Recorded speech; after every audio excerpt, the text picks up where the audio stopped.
Well, I'm going to try to speak really fast. My name is Harold Ford. I've been an educator for 43 years. I was a teacher for 30 years, 10 years. Director of a scholarship program that was funded by the Ruth Mott Foundation, partnership with the outside community, and 3 years 9GA supervisor. Beecher High School is a priority school. That means we're a bottom 5% performing school. We've been in a transformation plan for 3 years. This is the 3rd year. And the key component of that transformation plan was a 9th grade academy that I supervise as an administrator. Some of our innovations included a physically separate campus. Nobody else is on our campus except the 9th grade. Community service, 10 hours to begin with, 12 and a half hours now, 50 hours by the time they graduate. A stricter dress code, interventions, academic and social. And as an aside, I don't think I have to convince you that education in America is in a crisis state. 70% graduation rate, Obama ads point that out. We are in decline in terms of our student achievement relative to other nations. And the possible responses are two, I think, and they fall in two categories, either organizational or in terms of personal. We have a mentoring program, for example, that is personal. And organizational, we have established many partnerships, and I thought I might mention a few of them. There are about 7, but for example, we have partnered with the University of Michigan Flint. They are offering theater classes. We have an Arts Jam program that Judy is the 9GA sponsor of after school that helps bring lively arts. Our last art class was cut last year. And 9GA has cultivated these partnerships. We hope to cultivate another one with this grant. And our partnerships that we have developed and nurtured have resulted in some awards and some recognition from the state of Michigan, which I put on here on display. So they have recognized our attempts to garner partnerships, keep them, and cultivate them. So with that, I'm going to turn it over to Charles and Judy. Good evening, everyone. Thank you for inviting us. An overview of our program started with our partnership with U of M and just kind of grew and snowballed into something else. And so this year we got the great idea while we were taking part in the Ugly School Project and eliminating blight and exposing children to different options for healthy food choices. We came up with the idea of using natural ecosystems to promote some type of leadership and responsibility with the students and give them something productive to do to reduce the number of referrals that were either in school or trouble happening in the community. And as a result, Charles and I had begun brainstorming, and our first idea was, what if we had a relaxation garden just for the kids to just de-stress? And so I think it was, not Sarah wasn't with us.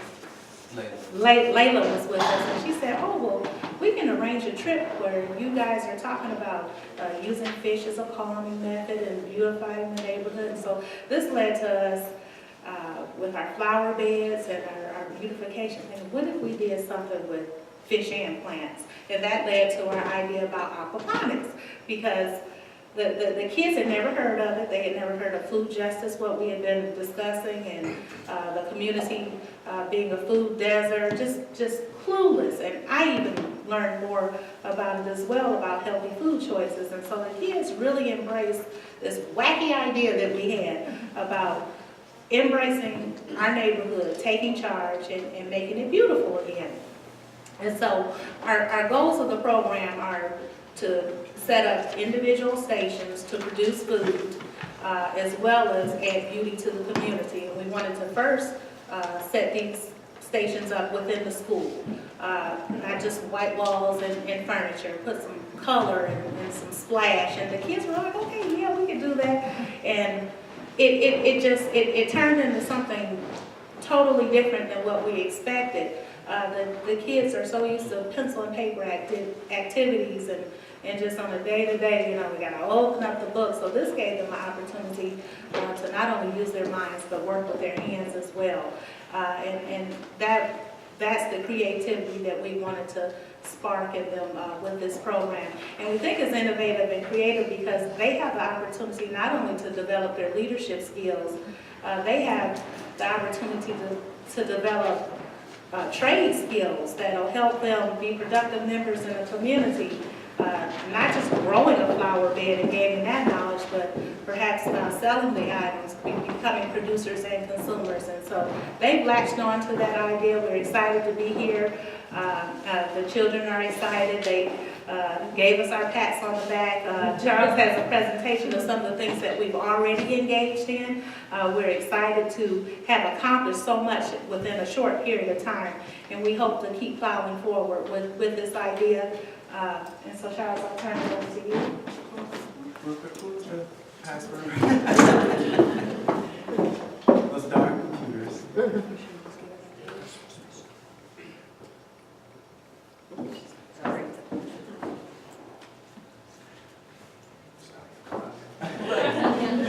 Well, good evening, everybody. I hope everybody can hear me.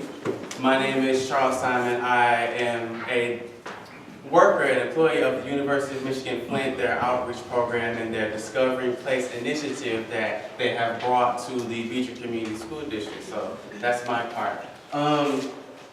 What we're called at Beecher, we're called Citizen Science Investigator. And we've been working on this for about a year. As Ms. Collins said, you know, the kids are really excited, they're really geared up, and they're ready to go. So, what are we doing? We are conducting an ongoing comparison of economical food systems that can be duplicated on a massive scale. The Aquaponics Classroom Project connects with the community because students will be able to learn not about what's going on in the classroom, but also what's going on in the community. It's taking that place and community education, merging it all together into pretty much wrapping it up in a nice bow into this aquaponics. So with that, let's take a look at our field trip to ENIAC. In November, we took a field trip to the East Michigan Environmental Action Council. Beecher was the first school to step foot in there, and we got to learn about the aquaponics, and the kids were excited and they were geeked out. They said, we want to have an aquaponics system right in our own backyard, right in our own neighborhood. Not only do we want this aquaponics system in our own backyard, but we want to build it, we want to be a part of it. So I said, let's go, why can't we do this? And so we got fired up. They got a chance to work on the aquaponics system down there and leave their mark essentially. So here are some more pictures of what happened. We got to look at the aquaponics that was set up right there. We got to draw and paint fishes to post up outside. So when future students in schools come, they'll already be able to see the mark that Beecher has left down in Detroit, Michigan. So are we creative, innovative, or both? You know, we're taking textbook learning plus community learning and engagement and creating a holistic student approach. I'm going to school to be an educator, and they drill in our head, teach the whole child, teach the whole child. So this approach combines both what I've learned in my education classes and also what Ms. Collins is doing and what Mr. Ford said, and just really teaching the whole child at large, and not just one part. So students are learning about themselves, their community, and most importantly, it's relating back to the curriculum. Because we all know schools nowadays are mandated to teach towards the curriculum and get kids ready for tests and things like that. All of this still relates back towards that, and they're learning, they're fired up, and it has been proven that it actually helps the students on their tests.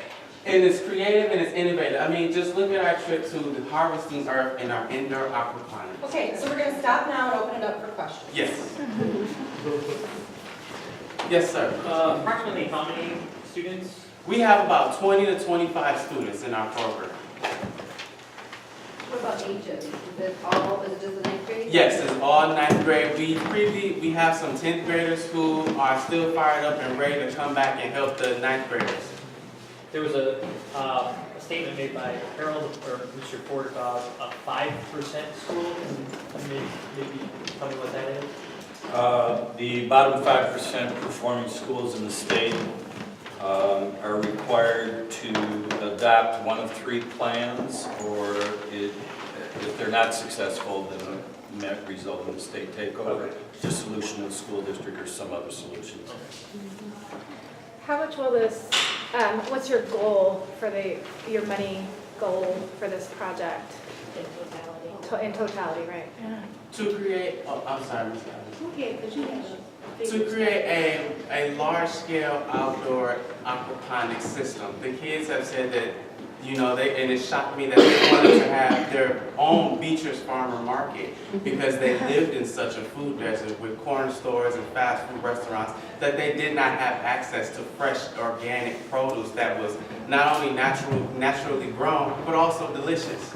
The dollar amount figure, depending on the system, because you can build them homemade, so to speak, or you can order them from a company, ranges anywhere from $125 to $950 per unit.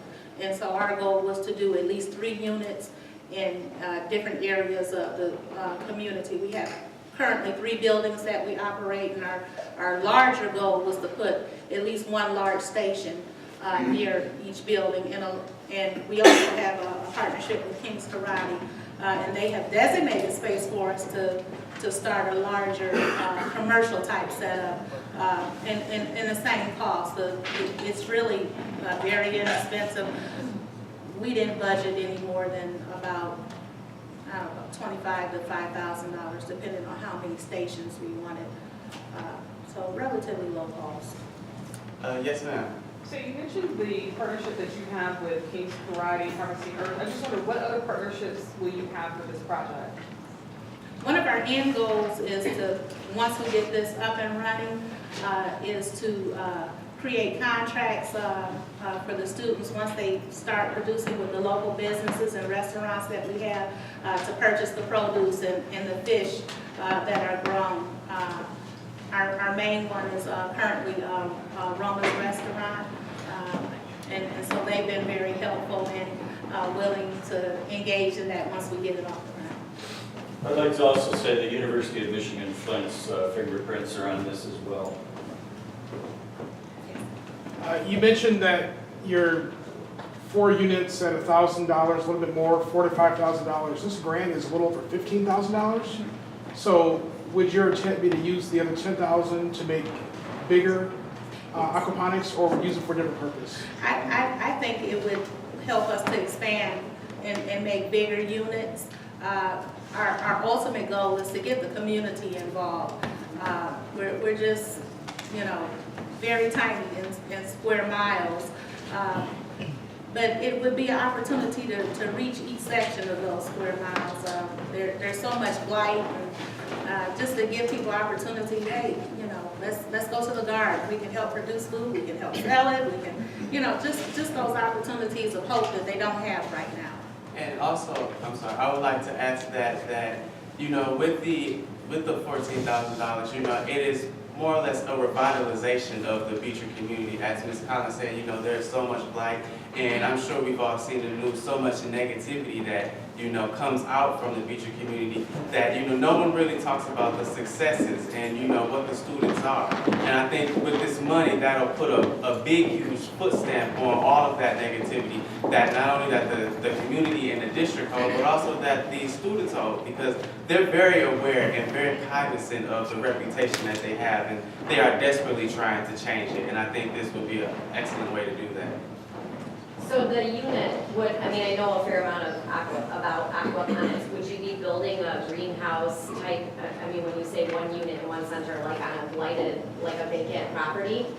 You know what's so... Or would it be in the 3 buildings that you already own? Initially, in the 3 buildings, we got some designated space with King's Karate. Our ultimate goal is to have one single unit for the large production. And that would, multiple stations within that large greenhouse unit. Right. Actually, they call it it wouldn't be the hoop house. So yeah, So essentially... you'd be building a hoop house? So essentially, with our partnership with King's Karate Harvesting Earth, they built greenhouses already, Right. and they've designated a greenhouse for us to build an aquaponic system in. Nice.